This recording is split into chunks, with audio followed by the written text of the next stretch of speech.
فأصابهم سيئات ما عملوا وحاق بهم ما كانوا به يستهزئون.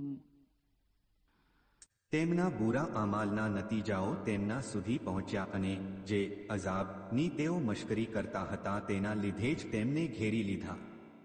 તફસીર: જૂના જમાનામાં જે કાફિર અને મુશરિક કૌમો હતી તેઓએ કરેલી બદી અને ગુનાહો અને ખરાબ પરિણામોના લીધે તેઓ ઉપર અઝાબ નાઝિલ થયો હતો. અને જે બાબતોની તેઓ હંમેશા મજાક ઉડાડતા એ જ બાબતોમાં તેઓ ઘેરાઈ ગયા હતા. એટલે કે દરેક સારા કે ખરાબ કાર્યનો બદલો આખિરતમાં છે, પણ તેની સાથે દુનિયામાં પણ સજા મળે છે. જો સારા કાર્યો કર્યા હશે તો સારું પરિણામ મળશે અને જો ખરાબ કાર્યો કર્યા હશે તો ખરાબ પરિણામ આવશે. કહેવાય છે કે ખરાબ કાર્યનો ધુમાડો અંતે પોતાના જ આંખમાં જાય છે અને માણસને જ ફસાવે છે. આ લોકો જ્યારે પોતાના પહેલાની કૌમોનું પરિણામ જોતા કે જેમણે શિર્ક કર્યું, નબીઓનો ઇનકાર કર્યો, તો કેવો ભયંકર અંજામ થયો, તો તેમને ડર થવો જોઈએ કે કદાચ એ જ અંજામ તેમની તરફ પણ આવી ન પડે.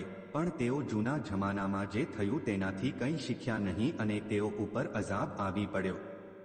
નબીઓ અને આસમાની કિતાબો અને ઇલાહી અહેકામ અને ઈમાનવાળાઓની જે મજાક ઉડાડતા હતા એ મજાકમાં તેઓ પોતે જ ફસાઈ ગયા અને તેઓ ઉપર અઝાબ અને સજા આવી પડી.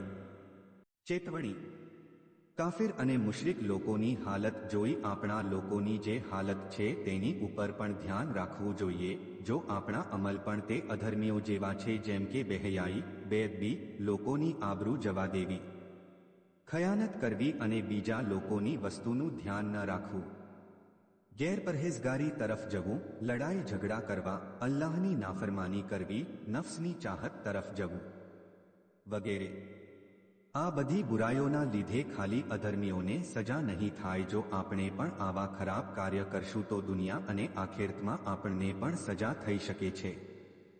આજે બીમારીઓ, આફતો અને મુશ્કેલીઓ આપણી તરફ આવી રહી છે અને દિવસે દિવસે વધતી જાય છે. તે આપણી ખરાબ આદતોના લીધે પણ હોઈ શકે છે. તો આ બધું ક્યાં સુધી થશે એ બાબતો પર પણ વિચારવું જોઈએ અને અલ્લાહથી ડરવું જોઈએ.